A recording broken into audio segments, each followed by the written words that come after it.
Hi, welcome back to my channel.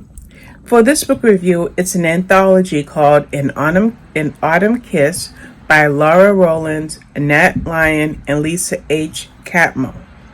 It is the Timeless Collection Victorian Series number 7. Now, I have not read any of the previous books in this series, and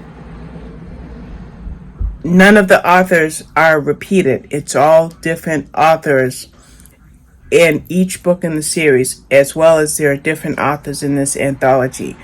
So we had one narrator, though. Her name was Kim Breton, and it was about, how long was this book? It's not telling me how long the book was.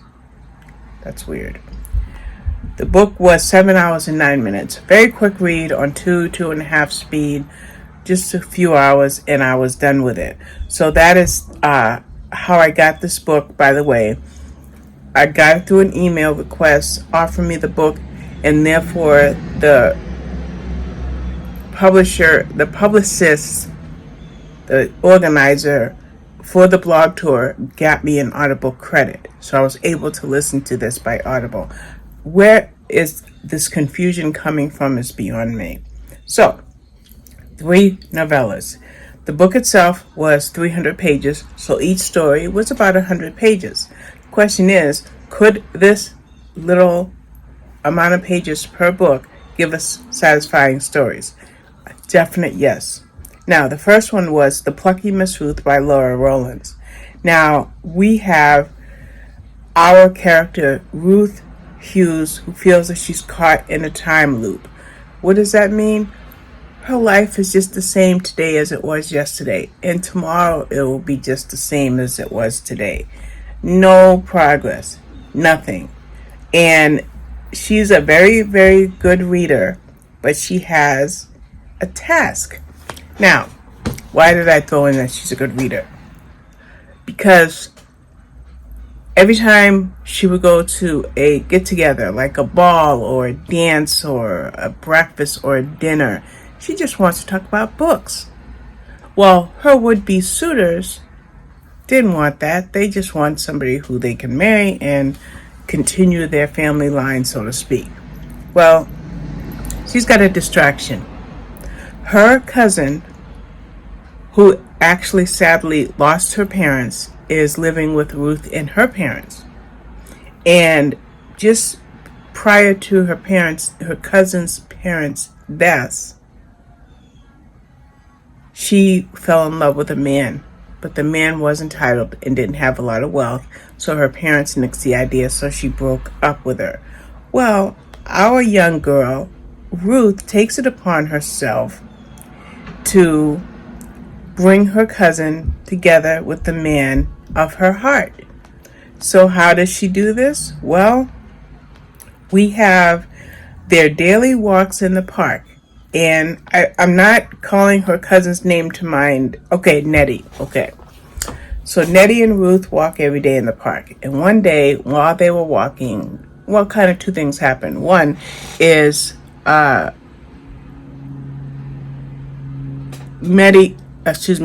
meets a man that she met before at a dance or at a ball, and they hit it off. They also see Nettie's former intended in the park pushing, I guess, his grandmother in like a pushchair. They weren't called wheelchairs at that time, pushing his grandmother in a chair. So Ruth comes up with the idea that she's going to get her cousin Nettie back with the man that her cousin was in love with. So by so doing, she employs the friend that she just met, and his name was Lord Lambert. Can Ruth, with the help of Lord Lambert, get Nettie back with the man of her dreams? So they come up with a plan that involves these everyday walks in the park. And that's how her matchmaking, or her reuniting this former couple, ends up leading to her falling for Lord Lambert and he falling for her. Cute story. Love, love, love the ending. That's that. So now we have the second book in this series, in the in the anthology. This was called Mr. Dowling's Remedy. Now, our character, Mr. Dowling, Crandall Dowling, he had what we know is Tourette syndrome.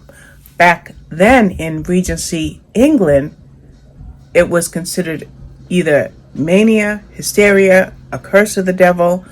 Whatever the case is, he was ensconced in an asylum. Okay? Then we also have our young woman, Beverly Stanton, and she also was sent to that asylum. The reason Beverly was sent there is her mother remarried and her stepfather was trying to control not only Beverly's fortune but any monies left to her mother. And so her stepfather managed to convince her mother that she needed to go away. Okay?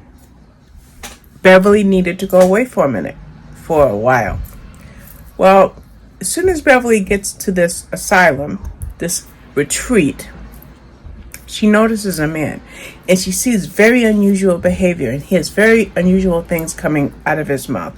We know them as tics, but again, this was before medical science made some type of diagnosis. So the thing is, she sees past that with him. She doesn't see his tics and his yelling and his hitting his head and doing all kinds of things, his convulsing, as anything truly hysteric. She feels that his verbal and physical tics are just part of who he is, and she sees past that. So they became friends. The question is, could that friendship become more? And if it could become more, how will that happen when the two are behind bars, so to speak, at this asylum?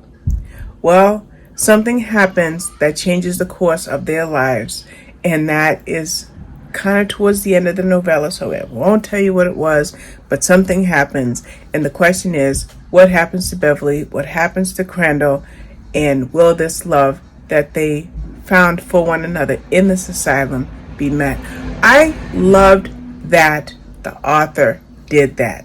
I love that. That was Annette Lyon. I love that she included a man with such a severe disorder back then when there was no diagnosis for it and certainly no really good treatment of it. Excellent, excellent book. Then I read Lisa H. Catmull's book, which was A Railway Through the Roses. Now, in this book, we find Mr. Adrian Everard, and his father's factory is almost ready to close because he needs funds. If Adrian does not marry an heiress, his father will lose everything. So, there's Lady Ann Baxter, whose property is in the way of where this railway would take place. So, the question is, will she help Adrian to find a wife? Number one. Number two is what's going to happen to her property since it's in the way of this railway. And number three, what is her actual feelings, Anne's actual feelings for Adrian? Now, Adrian is her brother's best friend, so they grew up together. And the question is, will he see her as a possible heiress because she is an heiress? Or will he just see her as someone that's getting in the way of him finding an heiress? This was another good story, really, really good, because we're still dealing with the fact that Adrian is trying to save his father's factory. But here's what Lady Ann Baxter does not want for Adrian. She doesn't just want him to marry for money. She wants him to marry for love. So there you have it. How will the two come together if he needs money and she wants him to marry for love? And what about her marital prospects? Really good trilogy. As mentioned, there's a timeless Victorian collection, 6 previous books which were, by the way, A Summer Holiday, A Grand Tour, The Orient Express, A Note of Change, A Gentleman's Scholar, and then this one, An Autumn Kiss. There's also, according to Goodreads, I'm trying to do it like this, a long timeless Regency collection. I don't know anything about that, but so I'm reading Victorian England, not Regency England. Let me correct myself. I'm reading Victorian. This is Regency.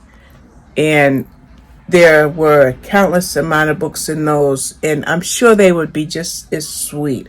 And that's how I'm going to describe this, by the way. I'm going to describe it as sweet. Sweet closed-door romance in a historical setting. So that is An Autumn Kiss by our three authors, Laura Rollins, Annette, Lyon, and Lisa H. Catmull. Thank you for watching.